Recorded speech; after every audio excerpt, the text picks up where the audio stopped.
আল্লাহ তাআলা আমাদের তাকদীর যদি আগে থেকে লিখেই রেখে থাকেন, আমাদের জন্মের আগেই আমাদের রিজিক লিখে রেখেছেন, তো এখন কেন আবার এটা পরিবর্তন হয়? এই প্রশ্নটা সমাজের একটু সচেতন যারা, যে ভাই প্রশ্ন করেছেন, আমার কাছে মনে হয়েছে স্টুডেন্ট লাইফ হতে পারে, যুবক মানুষ হতে পারে। তো তিনি গবেষক, তিনি যথেষ্ট চিন্তা করেন এবং তিনি পেরেশানি যে রব্বে কারিম আমাদের কোন আমলের দ্বারা যে আমাদের ধরা করে, আমাদের ধরবেন কেন, আমরা কি সব অপরাধের জন্য দায়ী কিনা। এই অস্বস্যগুলো, এই চিন্তা চেতনাগুলো মানুষের মস্তিষ্কে জাগতেই থাকে। আমরা যারা কোরআন হাদিস রিসার্চ করি, গবেষণা করি, পড়ালেখা করি, আমাদের চিন্তায়ও যে এগুলো জাগে না এমনটি না।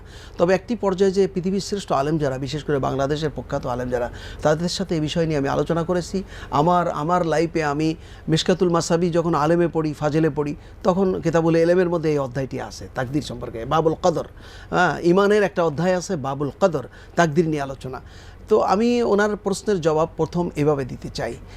এই ভাইটি যদি একজন কাজের লোক নিয়ে রমজান মাসে সকাল 10টায় বাজারে যান, বাজারে গিয়ে তিনি যদি কাজের বয় তার পকেটে যদি 20,000 টাকা রাখেন, সেই টাকার থেকে যদি তিনি 2,000, 3,000, 1,000, 500 টাকা নিয়ে বাজার করতে থাকেন, উনি বাজার করছেন, কোনো হিসাব তিনি কাজের ছেলের কাছে দিচ্ছেন না, তাহলে কাজের ছেলের কাছে বাসায় এসে কিন্তু তিনি বলতে পারবেন না যে আমি 20,000 টাকা তোমার পকেটে রেখেছিলাম, তুমি এই 20,000 টাকার কত খরচ হয়েছে এর হিসাব দাও। তখন তিনি বলবেন যে খরচ তো আপনিই করেছেন, খাসির গোস্ত 5 কেজি কিনেছেন, গরুর গোস্ত 7 কেজি কিনেছেন, বড় মাছ কিনেছেন, সবজি কিনেছেন, দুধ কিনেছেন। তাহলে তিনি কিন্তু কাজের ছেলেও বলবেন যে আপনি মালিক, তাতে কি, আপনি তো টাকা আমার পকেটে শুধুমাত্র রেখেছেন, খরচ তো আপনি করেছেন, তাহলে আমি আপনার হিসাবের কিভাবে হিসাব দেব। রব্বে কারিম আমাদের জন্য তাকদীর লিখে রাখছেন বটে, কিন্তু আমরা কোনটা ভালো কোনটা মন্দ, এটা তো আমরা কি করব আর কি করব না, এটা কি লিখে রেখেছেন এটা কিন্তু আমরা জানি না। সো আল্লাহ রাব্বুল আলামিন বলেছেন যে তোমাদের মধ্যে যে চায়, যে ইচ্ছা করে সে যেন ভালো করে, যে চায় সে যেন অকল্যাণকার কাজ করে, তাই না? তারপরে আবার কোরআনে বলা হচ্ছে যে ওয়াতাআওয়ানু আলাল বিররি ওয়াত তাকওয়া ওয়ালা তাআওয়ানু আলাল ইসমি ওয়াল উদওয়ান, তোমরা কল্যাণ এবং খোদাভীতির কাজের দিকে অগ্রসর হও, তোমরা পাপাচারজনক গর্হিত কাজের দিকে তোমরা অগ্রসর হয়েও না, সেখান থেকে বিরত থাকো। এটা কোরআনের আয়াত।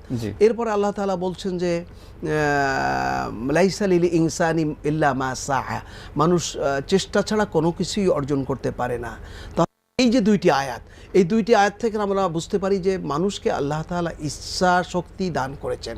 সে ইচ্ছা করলে জান্নাতের রাস্তায় সে হাঁটতে পারে, ইচ্ছা করলেই সে জাহান্নামের রাস্তায় জেনা, ব্যভিচার, রাহাজানি, চুরি, ছিনতাই, মানুষ ঠকানো, মিথ্যা কথা বলা, এগুলো করতে পারে সে ইচ্ছা করলে।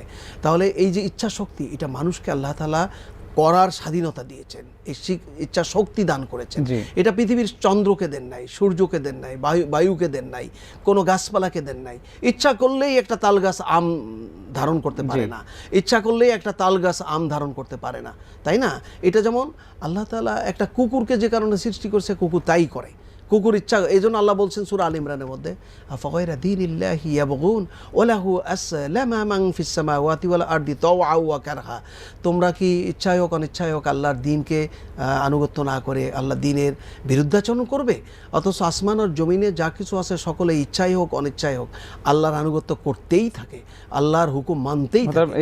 এই আয়াত থেকে আমরা বুঝে নিলাম যে আমাদের ইচ্ছা শক্তি স্বাধীনতা দিয়েছেই বিদায় আল্লাহ তাআলা কিয়ামতের দিন আমাদের বিচার নিতে পারবেন। তাকদীরের উপর উনি মুতমাইন কলবে থাকবেন ঠিকই, কিন্তু তাকদীরের উপরে এত জটিল কঠিন প্রশ্ন করলেই সে বিভ্রান্তির পথে যাবে। সাহাবা আজমাইনদেরকে রাসূল তাই বলেছেন। অনেক